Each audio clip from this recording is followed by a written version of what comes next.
지난 주간에는 강릉의 강릉중앙교회 새 예배당을 다 완공하고 입당 기념 부흥회가 있었습니다. 하나님의 큰 은혜가 있었고 또 새 예배당을 지은 교회, 한동안에는 어려움이 있었던 교회지만 새 예배당을 완공하고 교회가 놀랍게 부흥되는 교회에서 저 개인적으로도 은혜를 많이 받고 왔습니다. 새 예배당 완공하고 부흥회를 하는 교회에서 저희 교회 지난 예배당 건축 과정을 생각하게 해 보셨습니다. 6년 동안 저희도 크고 작은 많은 어려움이 있었습니다. 너무 감사한 것은 하나님의 인도를 크게 벗어나지 않고 잘 받아왔구나 하는 생각이 너무 감사했습니다. 무엇보다도 감사했습니다. 하나님의 인도를 어려운 고비 때마다 잘 받았구나. 그러나 그 순간에 언뜻 이제부터 나가는 길도 만만치 않다는 생각이 들었습니다. 그때 형편과 지금 형편을 생각하면 비교할 수 없이 지금은 좋아졌지만 여전히 이 선한목자교회 담임 목사의 위치에서 모든 일을 결정하고 나아가는 일이 마음에 어떤 두려움 같이 다가왔습니다. 나는 지금 잘하고 있나? 우리는 지금 잘 가고 있나? 이런 생각을 하게 됐습니다. 여러분, 아마 여러분들도 여러분이 지금 지내는 형편 가운데서 나는 지금 잘하고 있는가? 나는 지금 잘 가고 있나? 한번 꼭 돌아보시기 바랍니다. 하나님께서 그때 제 마음에 문제를 보고 두려워하지 마라, 나를 바라봐 하는 마음을 제게 주셔서 너무나 놀라운 평안을 주셨습니다. 지난 6년 동안 내내 하나님의 방향을 잃어버리지 않았던 이유가 바로 문제를 보고 두려워하지 않고 항상 함께 계시는 예수님을 바라보았던 까닭이라는 것도 깨달았습니다. 앞으로도 마찬가지죠. 앞으로도 문제를 보지 않고 항상 함께 계시는 예수님을 바라보는 그것이 길을 찾는 비결이라고 하는 것입니다. 여러분들도 지금 잘 살고 있는지, 정말 잘 가고 있는지 무엇으로 판단할 수 있겠습니까? 눈으로 보기에 모든 것이 다 좋아지는 거 속으면 안 됩니다. 눈으로 보기에 힘들고 어려운 일이 많은 거 결코 또 속으면 안 됩니다. 여러분이 지금 잘 살고 있는지, 나는 진짜 잘 가고 있는 건지 하는 여부는 내가 예수님을 정말 바라보고 주님의 말씀을 내가 듣고 주님과 대화가 아주 친밀하고 충만하게 되고 있는지 여부에 따라 판단되어지는 일입니다. 만약에 여러분들이 주님과 놀라운 교제 속에 산다면, 항상 주님을 만나고 주님의 말씀을 듣고 있다면 잘 가고 있는 겁니다. 비록 지금이 매우 어려운 때를 보내고 있다 하더라도 주님 인도를 잘 받고 있는 거죠. 여러분이 모든 점에 있어서 다 잘 되고 있는 것 같아 보여도 주님과의 교제에 문제가 있다면 지금 문제가 있는 겁니다. 아브라함의 조카 롯이 당대의 가장 풍요롭고 화려한 도시 소돔과 고모라 성으로 이사를 갔습니다. 그때 아브라함의 조카 롯은 자기가 잘 가는 줄 알았어요. 기준이 오직 그것이었으니까, 재물의 풍요함 그리고 화려한 삶을 그는 원했던 모양입니다. 그래서 자기가 잘 가는 줄 알았어요. 그러나 하나님과 의논했다는 말이 안 나옵니다. 하나님의 인도를 받았다는 말이 안 나와요. 결국 다 무너져 버렸죠. 요셉은 그에 비해서 기가 막힌 고난의 삶을 살았습니다. 형들에 의해서 죽임을 당할 뻔하고 깊은 웅덩이에 빠지고 애굽의 종으로 팔려가고 억울하게 감옥에 갇히고, 이 모든 일을 한꺼번에 다 당하는 사람이 그렇게 많겠습니까? 요셉은 정말 불행하기 짝이 없는 삶을 사는 것 같았습니다. 그러나 요셉은 애굽의 총리가 됩니다.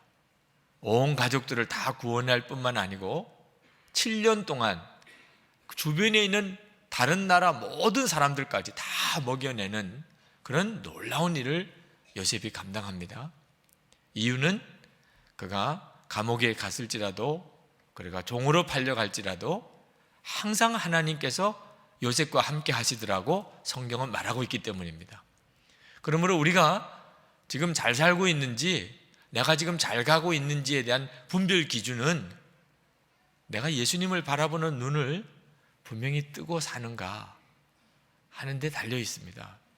사도 바울은 정말 예수님과 친밀한 교제 속에 살았고 그가 전도 여행을 했던 사람입니다. 오늘 본문의 말씀을 가만히 읽어보면 사도 바울은 지금 대단히 어려운 형편에 있습니다. 사람들이 다 자기를 죽이려고 하는 거예요. 여러분 한번 생각해 보세요. 어떤 한 사람만이라도 아주 작심을 하고 여러분을 죽이려고 벼르고 있다면 잠이 오겠습니까? 밥이 먹히겠어요? 어디서 어떻게 그 사람이 나를 죽이려고 할지 모르는데 한 사람이라도 마음에 작심을 하고 나를 죽이려고 한다면 끔찍한 일이죠. 근데 사도 바울은 주변에 너무나 많은 사람들이 사도 바울을 죽이려고 하고 있는 그런 형편에 있습니다. 그런데다가 사도 바울은 붙들린 죄수 신분이에요. 재판을 받습니다. 매를 맞을 위기도 수도 없이 지나갑니다. 심지어 사형 판결도 받을 수 있어요. 자, 이런 절박한 처지에 사도 바울이 있는데 사도 바울은 그렇게 마음이 담대하고 여유까지 있습니다. 로마 군인들이 자기를 채찍질하려고 할 때 내가 로마 시민이라고, 그래서 그 채찍질을 하는 것을 면합니다. 고난 당하는 중에도 하나님의 계획이 있지만 무조건 어려움을 겪는 것이 다 하나님의 뜻은 아니죠. 대제사장 앞에서 재판을 받을 때 그때 나는 양심상 조금도 거리낌이 없이 하나님을 잘 섬겼다고 하는 말을 듣고 대제사장이 기분이 나빠서 옆에 있는 사람에게 이 사도 바울의 입을 치라고 명했을 때 그때 사도 바울이 대제사장에게 당당하게 말합니다. 당신이 율법을 지키는 사람으로서 스스로가 율법을 어기느냐. 그때 사람들이 저 사람이 누군 줄 아느냐? 대제사장이라. 당신이 어찌 대제사장 앞에서 그렇게 대제사장을 책망하는 투로 말을 할 수 있느냐. 근데 사도 바울이 대제사장에게 예의를 갖춥니다. 여유가 있지요. 난 몰라서 그랬습니다. 저분이 대제사장이십니까? 그러면 마땅히 예의를 갖춰야지요. 바리새인과 사두개인들이 모인 걸 알고 바리새인과 사두개인 사이에 이 부활 문제 가지고 항상 다툼이 있는 걸 아는 사도 바울이 자기가 부활 문제 때문에 지금 재판을 받는 것이라 함으로 그만 모임 자체가 아수라장이 됩니다. 사도 바울이 여유가 있어요. 도무지 죽음의 위기 가운데 있는 사람이라고 여겨지지 않을 정도로 여유가 있습니다. 어떻게 그럴 수 있을까요? 11절 말씀에서 그 이유를 알 수가 있습니다. 11절 말씀을 보면 그날 밤에 주께서 바울 곁에 서서 이르시되 담대하라. 내가 예루살렘에서 나의 일을 증언한 것 같이 로마에서도 증언하여야 하리라 하시니라. 밤에 예수님이 사도 바울에게 나타나 주신 겁니다. 담대하라. 내가 로마에도 가서 내 증인이 될 것이다. 사도 바울이 하나님 살아계심을 항상 경험하고 살았던 사람입니다. 그렇기 때문에 사도 바울에게 그런 담대함이 있었던 거죠. 여러분, 오늘 우리에게도 하나님께서 동일하게 하십니다. 사도 바울이 이렇게 담대할 수 있었던 것처럼 하나님은 우리에게도 항상 우리의 문제 속에 우리를 만나주시고 그리고 우리에게 말씀하시고 답을 주십니다. 사도 바울은 자기가 예루살렘에 와서 이렇게 결박을 당하고 죄수의 신분이 된 것에 대해서 좀 답답한 마음이 있었던 것 같습니다. 성령께서 이런 일이 있으리라고는 말씀하셨지만 사도 바울 생각에는 내가 빨리 로마에도 가서 복음을 전해야 할 터인데 내가 지금 여기서 이렇게 묶여 있어서 되겠나? 그때 당시에 세계의 중심은 로마였습니다. 모든 세상에 복음이 전해지려면 하여튼 로마의 복음이 전해져야 한단 말입니다. 사도 바울은 로마의 복음을 전하게 되는 것이 하나님의 계획일 것이라고 생각했고 로마에 가서 복음을 전하게 해달라는 기도를 아마 했던 모양입니다. 그날 밤에 예수님으로부터 응답을 받은 거예요. 내가 로마에 가서 또 내 증인이 될 것이라. 그때 사도 바울이 놀라운 비밀을 깨달았어요. 자기가 이게 죄수로 묶여 있는 것이 하나님의 응답이구나. 로마로 보내시려는 하나님의 응답이었다는 거예요. 하나님의 놀라운 지혜였어요. 물론 사도 바울이 이런 방법으로 하나님이 응답해 주실 줄은 몰랐지요. 사도 바울이 생각하기에는 그냥 평범한 전도자로 로마에 들어가서 다른 도시에서처럼 회당에 들어가서 복음을 전하고 이제 이런 방법으로 전도를 하게 되리라 이런 생각을 하고 로마로 보내달라고 기도는 했었지만 하나님은 기가 막힌 방법으로 사도 바울의 기도에 응답하십니다. 왜 기가 막힌 방법인가? 죄수가 된 것이 죄수가 돼서 재판을 받게 되므로 사도 바울은 벨렉스 총독, 베스도 총독, 아그리빠 왕 그리고 로마의 황제까지 당대의 모든 왕들과 지도자들 앞에서 전도할 수 있게 돼요. 이건 정말 하나님의 지혜죠. 아마 평범한 전도자로 로마를 갔다면 일반 시민들 몇 사람은 더 만났을지 모르지만 어떻게 감히 평범한 시민이 총독에게 전도하고 그리고 아그리빠 왕에게 전도하고 그리고 로마의 최상류 지배층에게 전도할 수 있는 기회를 얻겠어요. 재판을 받아야 되니까. 재판을 받아야 되니까 내 죄가 뭐냐? 그러니까 그때부터 이제 전도하기 시작하는 겁니다. 간증하기 시작하는 겁니다. 그러니까 재판을 해 줄래니까 전도를 들어야 되는 거죠. 간증을 들어야 되는 겁니다. 하나님의 지혜가 기가 막히죠. 두 번째는 사도 바울이 그냥 로마로 들어가는 과정에서 아마 그는 중간에서 암살 당했을지도 모르는 위기 상황입니다. 지금도 사람들이 사도 바울을 죽이려고 호시탐탐 노리고 있는 형편에 있었단 말입니다. 그런데 하나님이 로마 군대 안에 죄수로 딱 가둬놓게 하심으로 사도 바울을 부자유하게 만든 게 아니고 사도 바울을 죽이려는 사람들에게서 로마 군인들로 인하여 사도 바울을 보호해 주신 거예요. 하나님의 기가 막힌 지혜죠. 그러니까 사도 바울은 죽임의 위협 앞에서 당당하게 로마로 입성할 수가 있었습니다. 로마 군인들의 호의를 받아가면서 로마로 입성할 수 있었어요. 세 번째는 당시에 로마로 가려면 많은 돈이 듭니다. 사도 바울은 아무 수입이 없는 사람입니다. 로마로 가려면 어떻게 그 많은 비용을 또 마련할 수 있을까요? 하나님께서 죄수로 들어가게 함으로 모든 게 공짜. 로마로 들어가는 과정에 다 공짜가 됐어요. 그저 로마 정부의 돈으로 로마 입성을 합니다. 배도 공짜로 타고 밥도 공짜로 먹고 로마로 들어가는 거죠. 하나님의 지혜가 사람의 생각을 뛰어넘지요. 혹시 여러분들 중에도 나 예수 믿고 하나님 나 축복하신 것을 믿는데 왜 나는 이렇게 어려움이 있을까? 낙심하지 마십시오. 예수님께서 그 답을 가르쳐 주실 거예요.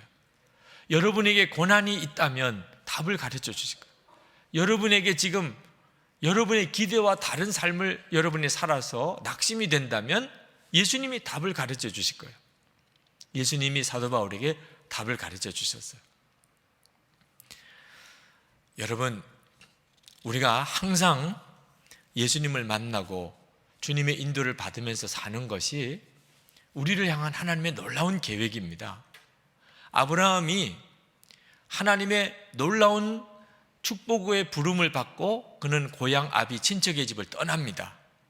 내가 큰 민족의 조상이 될 것이라. 하나님께서 그런 놀라운 약속을 하셨어요.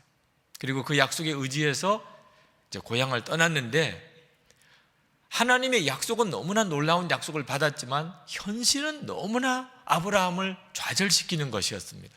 그래서 아브라함이 낙심하고 좌절했던 때가 여러 번 나옵니다. 믿음의 조상이었다고 하지만 아브라함에게 있어서는 세 가지가 답답했어요. 하나는 고향을 떠남으로 인해서 사방에 자기를 죽이려고 하는 적들로 둘러싸여 있는 것 같은 두려움입니다.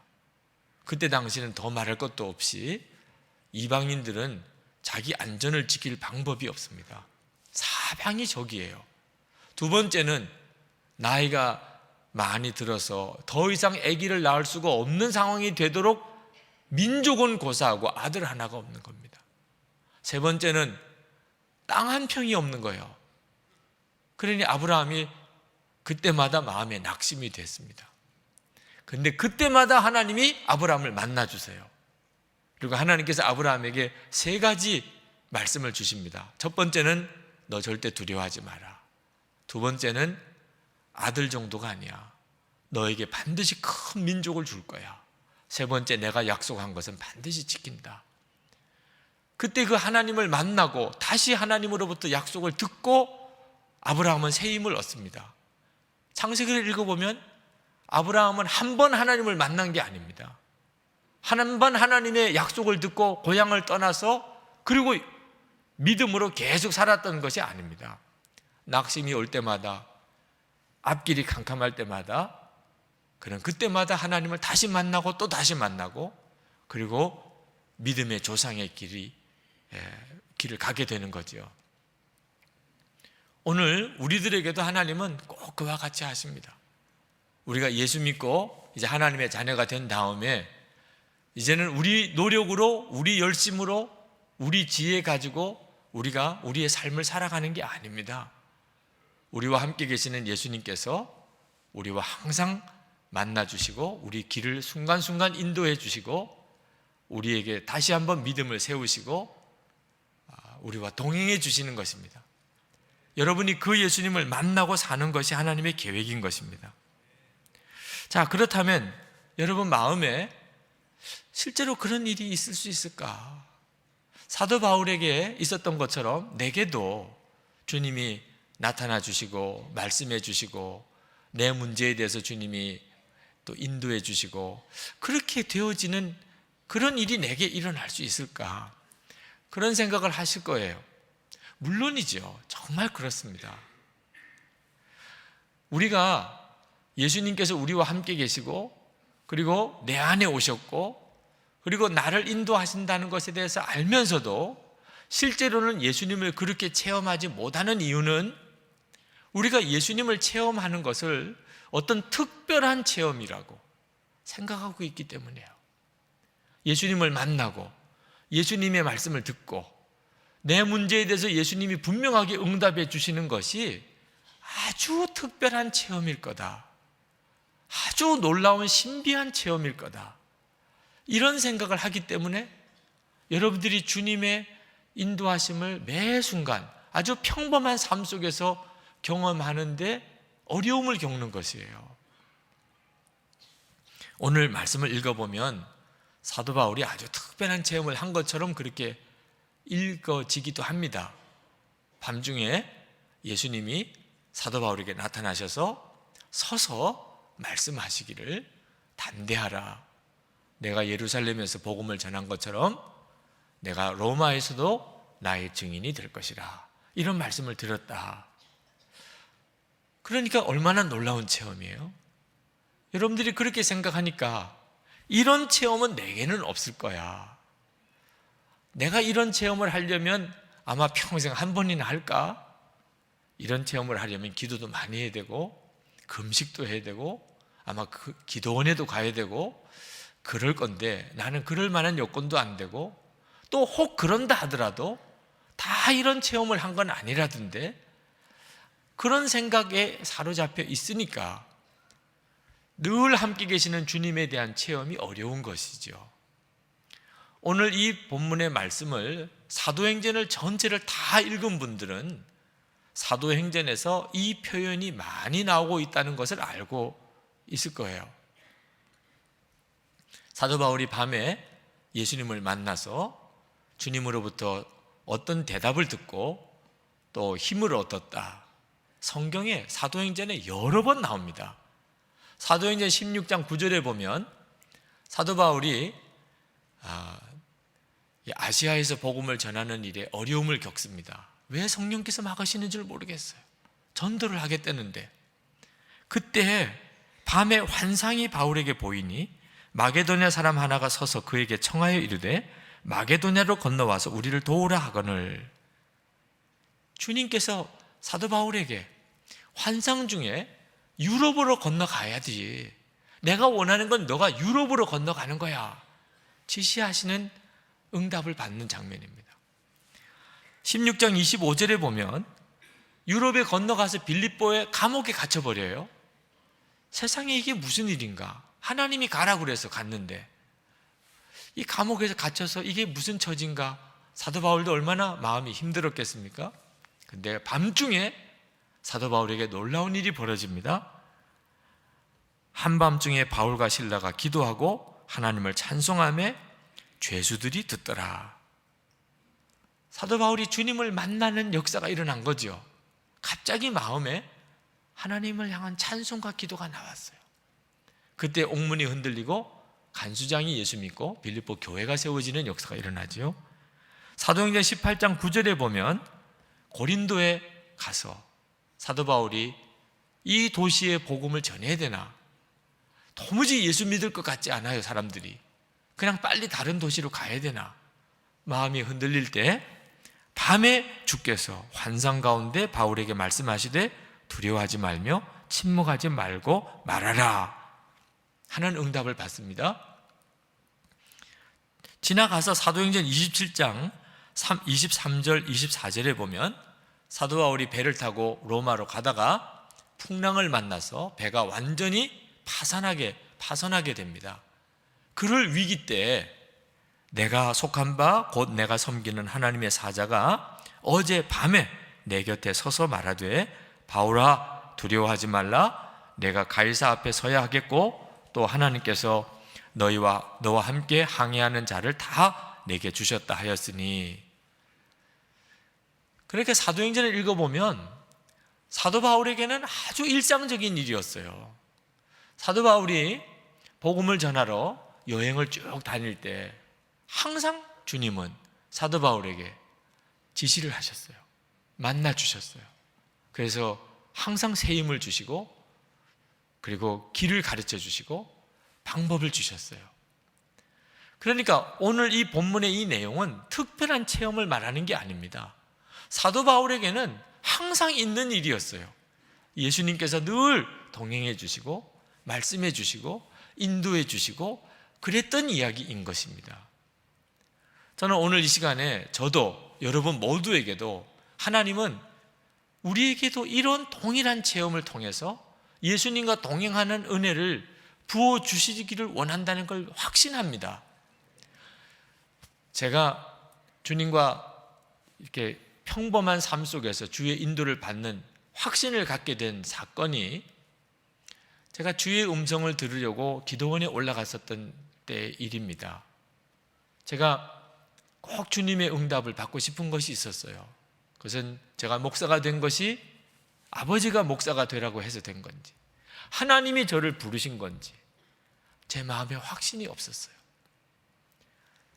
하나님으로부터 꼭 응답받고 싶었어요. 유기성 목사야 내가 너를 불렀다. 하나님이 나를 목사로 부르신 그 확인이 꼭 저에게는 필요했어요.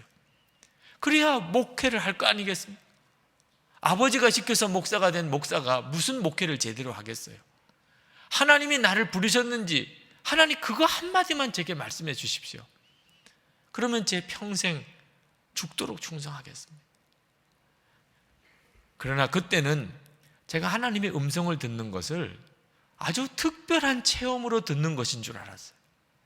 육성으로 하늘로부터 그런 신비한 음성으로 하나님의 음성을 듣는 줄로 그렇게 생각했어요. 그때는.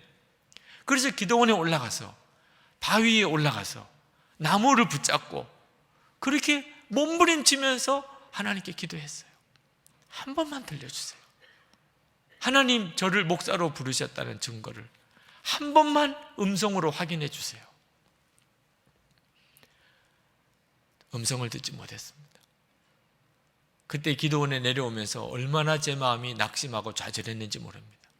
나는 하나님이 부르신 건 아니구나. 제가 생각할 때 하나님께서 저에게 그 몸부림치는 저의 기도에 응답 안 해주실 리가 없다고 생각했어요. 제가 무슨 큰 명예를 구합니까? 제가 무슨 큰 능력을 구한 겁니까?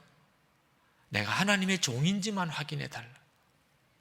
하나님이 대답을 안 해주실 이유가 없죠. 진짜 종이라면. 그런데 저는 대답 듣지 못하고 내려왔어요. 근데 그때 제 문제는 하나님이 응답을 안 해주신 것이 아니었어요. 제가 하나님의 응답을 아주 특별한 체험을 통해서 듣는 것인 줄 알았기 때문에 오히려 제 귀가 닫혀 있었던 거죠. 하나님께서 제가 너무 답답하셨는지 말씀을 보는 눈을 열어주심으로 하나님의 음성 어떻게 듣는지 깨닫게 해주셨어요. 제가 생각할 때는 어처구니 없는 응답이었어요.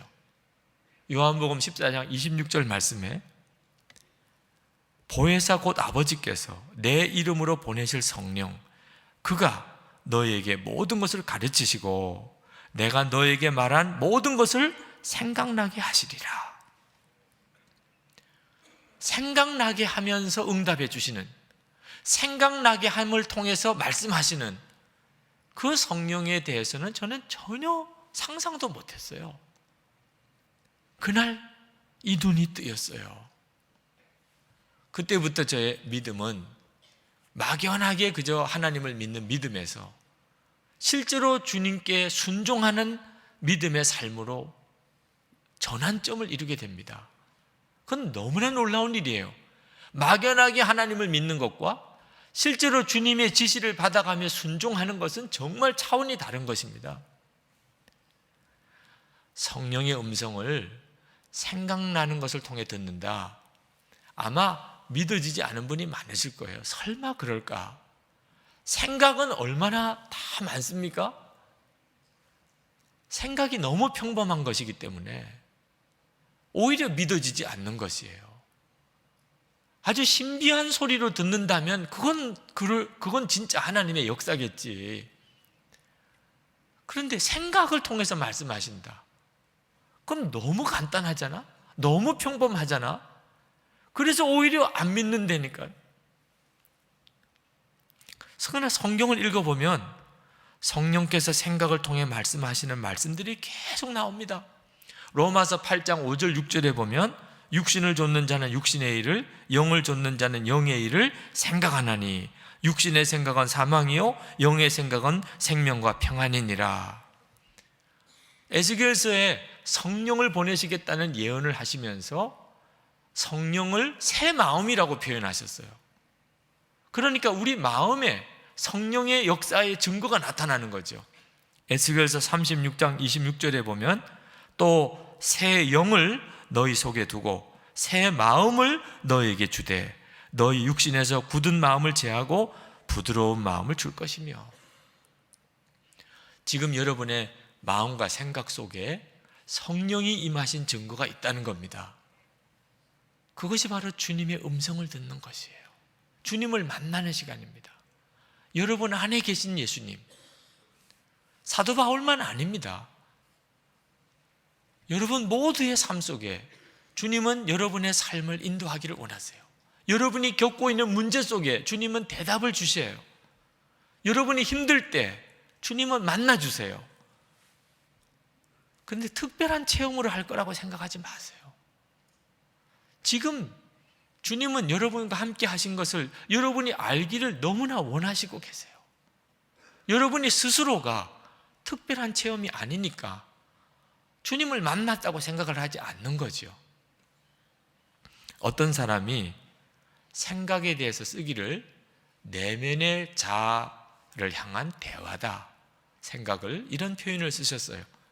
자기 자신과의 대화라는 거죠, 생각이.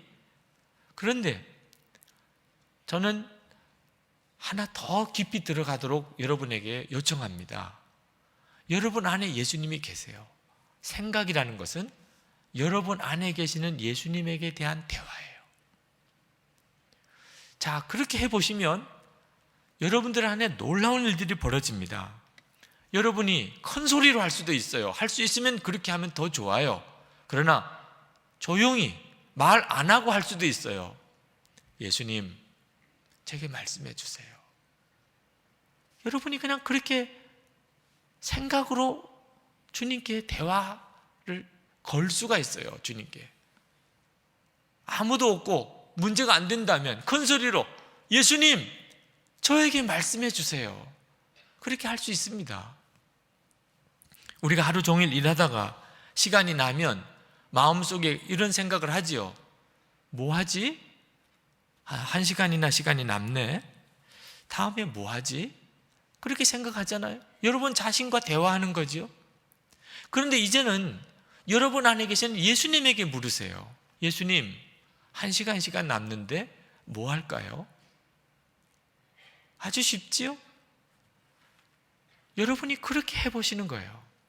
그 대신에 그냥 한번 해봤다 하는 게 아니고 하루 종일 여러분이 생각이 떠오를 때마다 하는 거예요.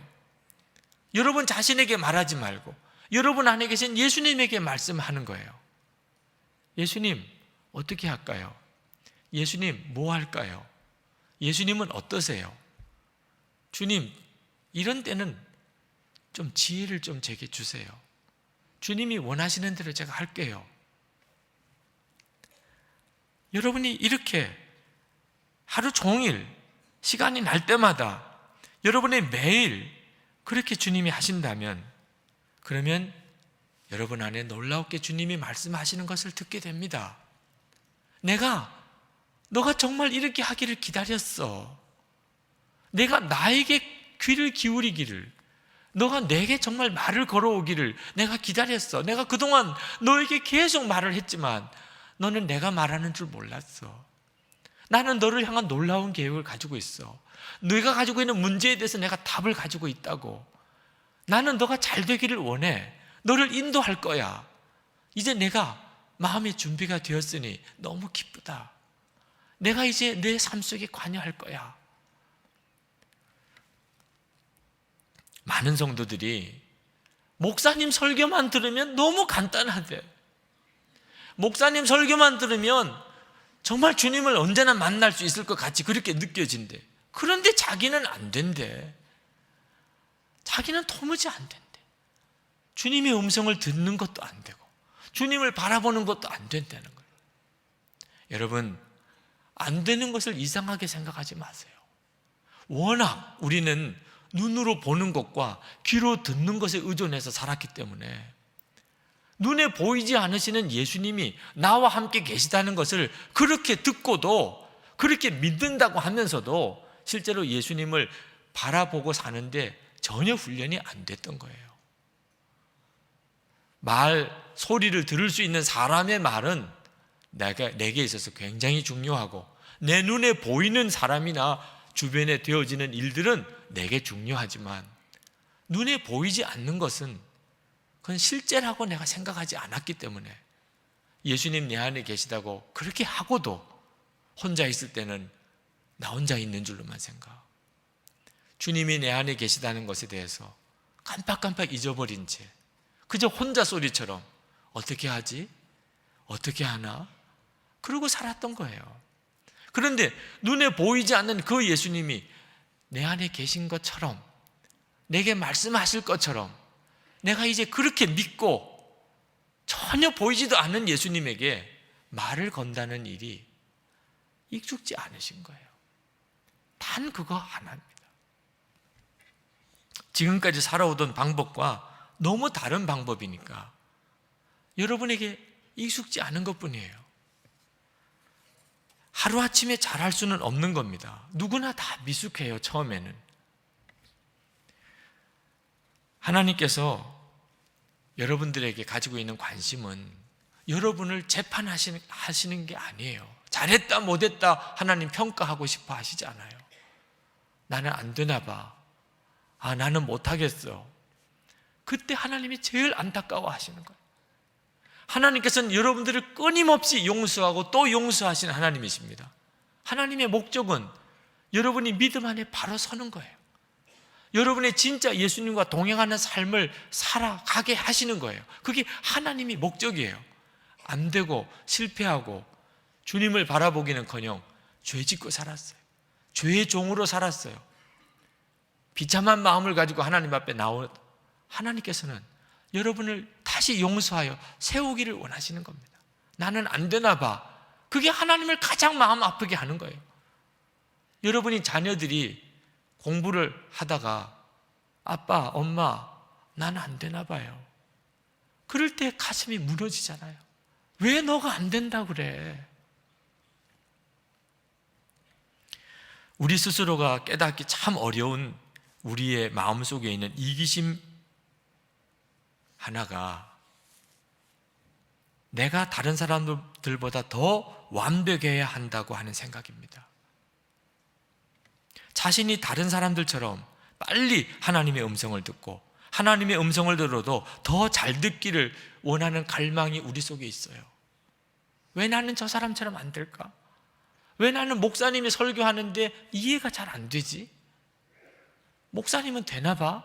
나는 안 되는데. 그런 비교하는 마음 때문에 좌절이 오는 거예요. 여러분, 하나님의 음성을 듣고 주님을 만나는 체험을 하라고 해서 다른 사람보다 나는 더 하나님의 음성을 잘 듣는 게 목표는 아니잖아요. 우리가 주님의 음성을 듣는다는 것이 다른 사람보다 내가 더 완벽하게 더 빨리 그런 믿음을, 그런 체험을 하게 되는 게 그게 목적은 아니잖아요. 내가 다른 사람보다 늦었다, 잘 안 된다, 그게 뭐가 문제예요?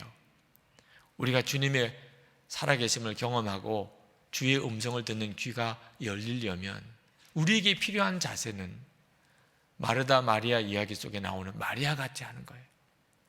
마르다 마리아 자매가 있었는데 예수님 오셨을 때 마르다는 음식 준비하고 마리아는 예수님의 발 앞에서 예수님의 말씀을 듣는데 그냥 완전히 빠져들었어요. 언니 마르다를 도와서 음식 준비해야 된다는 생각까지 까맣게 잊어버리고 그냥 예수님 얼굴만 쳐다봐도 좋고 주님의 말씀이 그냥 황홀하고 그래서 그냥 예수님 바라보고 있다가 그냥 식사 다 된 거예요. 우리에게 필요한 건 그것밖에 없어요. 예수님 내 안에 오셨다. 여기까지 나를 인도하셨잖아요. 그 예수님을 바라보는 기쁨, 예수님께서 여러분에게 얼마나 많이 말씀하고 계신지 모릅니다. 그 주님의 음성을 듣는 그 즐거움, 비록 내가 온전히 지금은 주의 뜻을 다 분별하지 못하고 주의 말씀을 못 듣는다 하더라도 내게 내 마음에 들려오고 있는 주의 음성을 듣는 것이 내게 유일한 기쁨이에요. 그러면 충분해요. 주님의 음성을 하나하나 듣는 것이 기뻐요. 주님의 인도하심을 조금씩 깨달아가는 것이 그게 너무 즐거워요. 주님이 내 안에 계시다는 것 자체가 너무 감격스러워요. 이런 분은 금방 귀가 열려요. 나는 왜 안 되나? 나는 왜 저렇게 안 되지? 그러면 금방 낙심이 돼요. 여러분, 주님께 질문하는 것은 사람들이 많은 가운데 있어도 할 수 있어요. 생각으로 주님께 묻는 거니까 꼭 입을 열어서 기도처럼 안 해도 됩니다. 일을 하면서도 할 수 있어요. 어떤 사람하고 대화하는 중에도 할 수 있어요. 주님, 저와 함께 계시지요. 주님, 저를 인도해 주세요. 제게 지혜 주세요. 주님, 제게 말씀해 주세요. 어떻게 하라는지 제게 알게 해주세요. 저는 지금 여러분에게 설교를 해야 되니까 이렇게 말로 표현을 했지만 여러분은 그냥 생각으로 주님께 할 수 있는 거예요. 물론 주님께 말을 걸고 주님으로부터 응답을 받는 것을 경험하는 것이 약간의 시간이 걸릴 수는 있어요. 그러나 얼마든지 가치가 있어요. 다른 어떤 것보다도 가치가 있어요. 시간을 들이는 거, 그 일을 위해서 여러분이 훈련받는 이 일이 여러분의 생애 중에 그 어떤 것을 위해서 하는 것보다 가치가 있다는, 주님을 알게 되는, 나와 함께 계시는 주님, 주님의 말씀을 내가 이제 분별해 듣게 되는 거. 주님이 나와 같이 계시는 것에 대한 완전한 믿음이 생기는 거. 여러분의 마음이 너무 지쳐서 기도도 안 나올 때가 있지요. 걱정하지 마세요. 그냥 예수님이라고만 부르면 돼요. 예수님, 예수님, 저 너무 지쳤습니다. 너무 지금 마음이 힘들어서 뭐라고 기도를 해야 될지도 모르겠습니다. 예수님, 주님은 다 알아들으신다니까 여러분의 마음의 상태를. 요한복음에 보면 예수님께서 항상 하나님께서 인도하시는 것을 보고서야, 하나님이 말씀하시는 것을 듣고서야 무엇이든지 하셨다고 그랬어요. 예수님도 마음대로 아무거나 안 하고 항상 하나님께 묻고 하나님께서 보여주시는 대로만 했다고 그랬습니다. 요한복음 5장 19절 말씀입니다. 그러므로 예수께서 그들에게 이르시되 내가 진실로 진실로 너에게 이르노니 아들이 아버지께서 하시는 일을 보지 않고는 아무것도 스스로 할 수 없나니 아버지께서 행하시는 그것을 아들도 그와 같이 행하느니라. 예수님도 그렇게 하셨는데 우리에게도 그렇게 하라는 거예요. 무슨 일이든지 꼭 아버지께서 먼저 보여주시고 말씀하시고 나면 그 다음에 하라.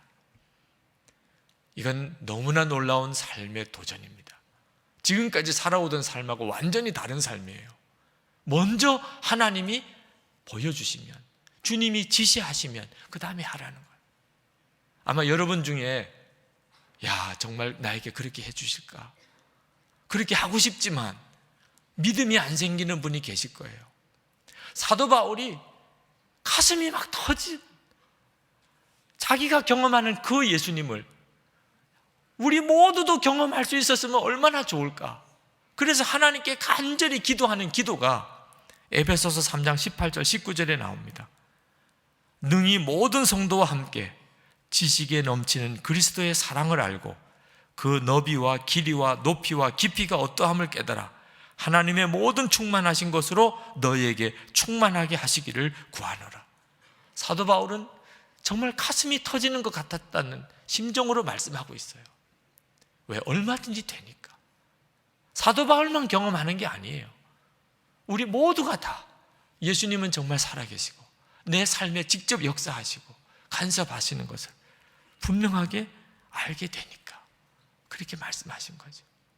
저는 주님께서 이 계획이 있음을 깨닫고 설교를 하거나 누구를 상담을 하거나 무슨 일을 하거나 항상 주님이 정말 정확하게 지시해 주시기를 믿고 항상 먼저 주님께 그 문제를 의논하고 그리고 사는 것에 대해서 마음의 결심을 했어요. 엊그제 목요일 저녁에 청년연합 집회가 아산 호서대학 대강당에서 있었습니다. 한 2,000명 청년들이 모였어요. 제게 집회 첫째 날 저녁 설교를 해달라는 요청이 와서 설교를 준비하고 갔습니다. 8장 A4 용지 8장에 그날 저녁 집회 말씀 준비를 다 하고 그리고 그 원고를 가지고 내려가는 중이에요. 하도 지난 주간에 일정이 정신이 없어서 기도하는 시간을 충분히 갖지 못했기에 내려가는 차중에 운전을 우리 전도사님이 해주시고 그리고 차중에서 기도했습니다. 하나님, 오늘 중요한 집회입니다. 근데 말씀은 원고 정리는 했지만 제가 주님 안에 온전히 거하는 시간을 제대로 갖지 못했습니다. 그러면서 기도를 하는데 제가 준비한 설교 원고가 하나도 머리에 떠오르질 않아요. 하나님께서 이 설교에 대해서 마음이 기뻐하지 않으시나? 그래서 순간 하나님이 계획하시는 메시지가 따로 있나 보다. 하나님, 무슨 말씀을 제가 전할까요? 그때 한 토막 한 토막씩 이렇게 말씀들이 떠오르기 시작합니다. 제가 아무 설교 준비를 안 한 채 올라가야 되는 상황이라 주님, 제게 처음 전할 게 뭡니까? 마지막 마무리는 도대체 어떤 걸 하라고 하시는 겁니까? 차중에 내려가면서 주님 앞에 설교에 대해서 묻고 답 듣고 묻고 답 듣고 나름대로 이제 한 편의 설교가 머릿속에 그려졌어요. 원고는 없이. 강단에 올라가기 전에 마지막으로 하나님께 기도했습니다. 하나님, 지금 제가 원고를 다시 가지고 설교를 해야 될까요? 하나님께서 제게 주신 이 마음의 설교를 가지고 해야 될까요? 하나님이 주시는 것에 대해서 편안한 마음이 왔어요. 그러면 결정했어요. 하나님, 그럼 제가 그렇게 하겠습니다. 원고는 들고는 올라갔지만 설교는 전혀 다른 설교를 했어요. 설교를 시작하면서 꼭 2,000명이나 모인 그 많은 청년들이었지만 한 청년에게 개인 상담하는 것 같은 설교를 제가 했어요. 꼭 어느 한 사람에게 듣게 하는 것처럼 하나님이 그런 마음을 주셨어요. 모르죠. 어떤 한 사람을 위해서 설교를 하게 했는지. 그건 저로서는 알 수가 없지만 하나님께서 인도하시는 삶을 여러분도 정확하게 주님께 물으면 인도해 주십니다. 지난 주일에 추천해 드렸지요. 하나님의 대사, 김하중 장로님의 간증책 꼭 한번 읽어보세요. 왜 읽어보라고 하는가? 그분이야말로 모든 것을 주님께 묻고 대답을 듣고 무슨 일이든지 했어요. 대한민국의 정권대사, 중국 대사로 있으면서 매사를 하나님께 묻고 응답받고 일한다는 게 쉽겠습니까? 그런 믿음을 갖고 사는 게 쉽겠습니까? 사스가 중국에 퍼졌을 때 각국 대사관들이 다 철수하고 교민들 철수시키고 할 때 하나님, 철수해야 됩니까? 철수하지 마라. 대사관 직원들이 철수 계획을 다 세웠는데 철수하지 마. 한 사람도 사스 때문에 고생하는 사람 없을 거야. 어떻게 그렇게 할 수 있을까요? 하나님, 이제는 철수할까요? 아니야, 하지 마. 오히려 한국 대통령을 중국 방문을 하도록 준비를 시키세요.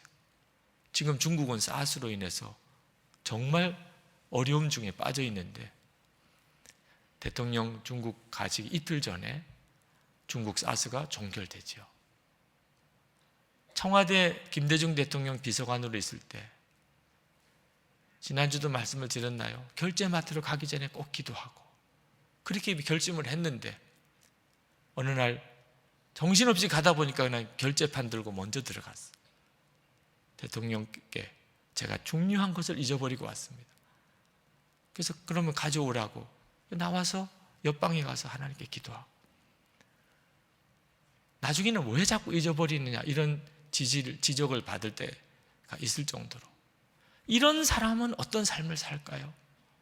여러분이 그 책에서 보실 수 있어요. 주님은 특별한 몇 사람에게만 그렇게 하시는 주님이 아니시라는 거죠. 여러분 안에 예수님에 대해서 믿음의 눈을 뜨시기 바랍니다. 오늘 성찬은 예수님은 우리와 어떻게 같이 계신지를 우리에게 다시 확인시켜 주시는 주님의 놀라운 은혜의 시간입니다. 떡과 포도즙을 먹게 하심으로 주님은 나와 완전히 하나가 되어 계시다. 뗄래야 뗄 수가 없는 관계로 나와 하나가 되어 계시다. 이 일에 대한 확증을 주시는 시간이 성찬입니다. 자, 이제 성찬을 받으실 때 여러분이 분명한 소원을 가지고 기도하세요. 사도 바울처럼 주님, 저도 만나 주시고 저도 인도해 주시옵소서. 제가 주님을 갈망합니다. 제가 주님을 원합니다. 우리 다 같이 통성으로 기도하시고 성찬을 받겠습니다. 기도하겠습니다.